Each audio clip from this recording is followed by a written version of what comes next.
Mama au mlezi ambaye una mtoto mchanga na anatumia inawezekana maziwa yako ya kukamua au maziwa ya kopo, usafi ni jambo la kwanza kabisa la kulizingatia kuliko vitu vingine vyote. Umekamua hayo maziwa ya kwako na mtoto labda ameacha kunyonya au alisinzia, ukashindwa kuweza kumpa maziwa hayo, mambo gani ambayo unaweza kuyafanya ili kuweza kuyatunza maziwa hayo, na wakati gani unajua kwamba hayo maziwa ni ya kumwaga? Hapa nazungumzia inawezekana maziwa ya kopo au ni maziwa ya kwako wewe mama ya kukamua.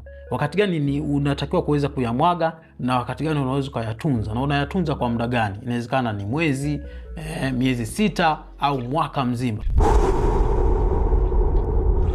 Kama ni mara kwanza kuweza kutembea channel yangu, unaweza kusubscribe hapo chini ili kujifunza kuhusiana na afya ya mama mjamzito, lakini vile vile na mtoto mchanga. Kuna huyu anaitwa Pendo Mbuya, anasema asante dokta, lakini naomba kuuliza, kama mtoto anatumia maziwa ya kopo na mtengenezea labda hajanywa, yanakaa muda gani kuharibika? Na je, nikiweka kwenye friji anaweza kutumia tena? Sasa huyu Pendo yeye ameuliza maswali kuhusiana na maziwa ya kopo. Anauliza kuhusiana na lactogen, na tunajua tuna lactogen 1 na lactogen 2. Manake ile ya 1 manake inatumika kwenye miezi 6 ya mwanzo, na ile 2 ni baada ya miezi 6 na kuendelea. Sasa mimi nataka nizungumzie kwenye maziwa ya kopo na maziwa ya mama. Yani maziwa ya kopo manake yani haijalishi ni lactogen 1 au lactogen 2. Sasa tukianza na maziwa ya kopo. Maziwa ya kopo kuna scenario mbili hapa nitaziweka. Inawezekana mtoto wako ulimchanganyia maziwa kwa kiwango fulani kutokana na uzito wake kwa muda fulani. Sasa ulivyomchanganyia akanywa hafu akayabakiza. Yaani ulikuwa unamtumia labda kile kikombe chuchu akawa amekunywa, alafu kiwango fulani akawa labda ameshiba, ameweza kukiacha, ambao tunaita leftovers.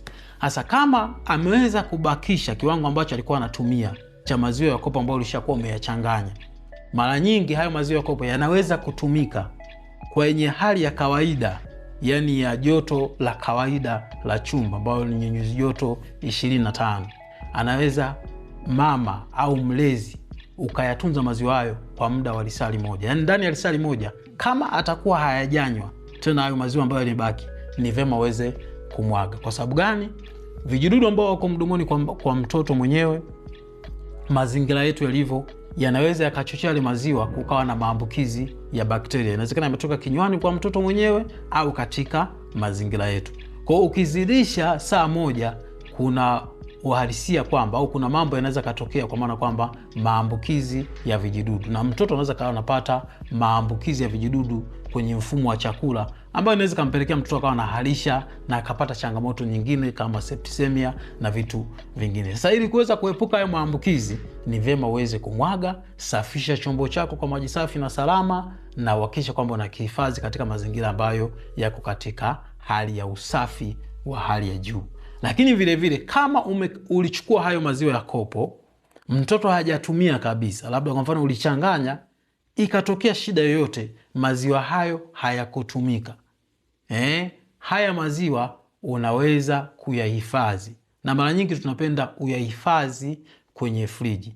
Ukihifadhi kwenye friji yanaweza kukaa masaa 24. Kama kuna chombo ambacho kiko sealed, kinafungwa vizuri, yanaweza kaa masaa 24 yakatumika tena. Zaidi ya masaa 24 si salama kuweza kutumia. Kwa hiyo kama umeyahifadhi na hayakutumika kabisa kwa mtoto, yani uliyaweka kwenye chombo na haukugusisha kwenye kinywa cha mtoto wala mtoto hakutumia na kuweza kuyabakisha, unaweza kuyahifadhi kwa masaa 24 kwenye friji ambalo joto lake lipo kuanzia 4 kurudi chini, yani chini ya nyuzi joto au centigrade 4 ya hiyo friji, unaweza kuyatunza pale. Sasa maziwa hayo hatupendi sana uweze kuweka kwenye freezer, kwa sababu haina maana ya kuweka kwenye freezer maziwa ya kopo. Haina maana, it makes sense. Kwa mwisho wa siku unaweza kutumia ndani ya masaa 24.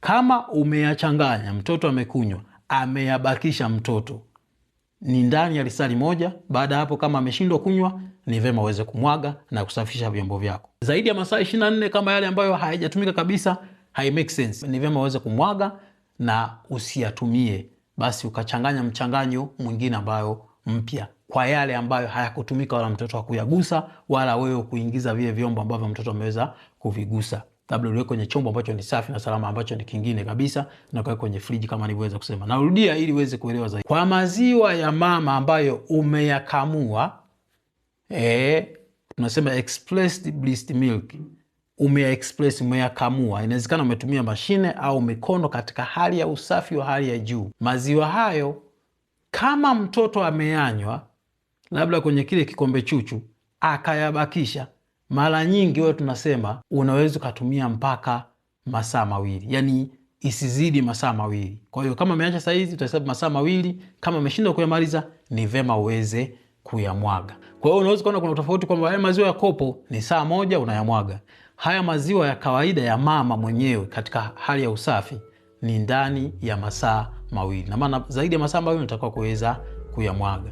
Sasa endapo kama ulikamua hayo maziwa, lengo ni kwamba labda wewe unaenda kazini, unamwachia mfanyakazi maziwa hayo yana katika joto la kawaida kabisa, maana yake hakuna friji, joto la kawaida kabisa, maziwa hayo yanaweza kukaa mpaka masaa 4 kwenye hizi nyuzi joto za 25.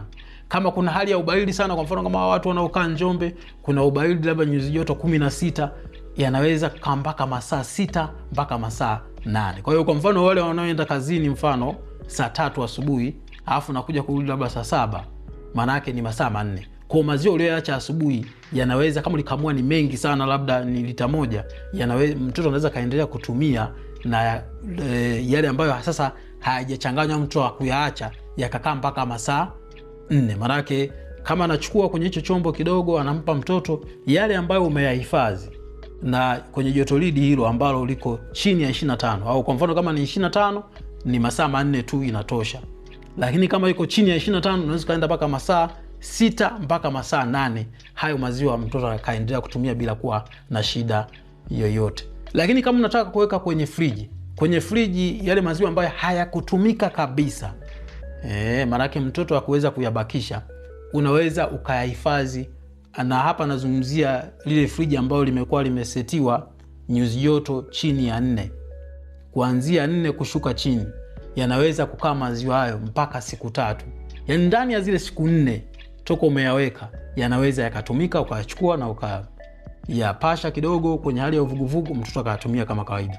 Kama umechukua maziwa hayo ukaweka kwenye freezer, yanaweza kukaa mpaka miezi 6. Kama freezer yako hii umeme ukatiki uko vizuri, yanaweza kukaa mpaka miezi 6, na wakati mwingine miezi 7, 8 mpaka mwaka yakakaa bila kuwa na shida yote. Lakini mara nyingi tunapendelea kae miezi 6 bila kuwa na shida yote, na mtoto anaweza kupata vinilishi. Lakini kama uko mazingira ambayo joto lidi liko zaidi ya 25, mara nyingi ni masaa 3, masaa 4 kwa maziwa ambayo hayajatumika kabisa. Ila kama mtoto ameweza kubakiza, tafadhali usizidishe masaa 2. Lengo ni kuepuka maambukizi ya vijidudu na maziwa ambayo yanakuwa tayari yako infected, ambayo yanaweza kuwa na hasara kubwa kiafya kwa mtoto wako, na wakisha katika mazingira ya usafi wakati unayakamua maziwa hayo. Sasa kama utakuwa na swali zaidi, unaweza kuniuliza hapo chini, mimi nitakuwa tayari kuweza kujibu swali lako kwa wakati wote ule. Sasa inawezekana una changamoto ya maziwa, hauna maziwa ya kutosha, unachanganya maziwa ya kopo na maziwa yako kwa sababu ni machache. Kama na swali hilo, unataka vyakula vya kuweza kuongeza maziwa ya kutosha, unaweza kuklik suggestion hiyo hapo, kasikiza video hiyo. Ukiwa na swali, karibu.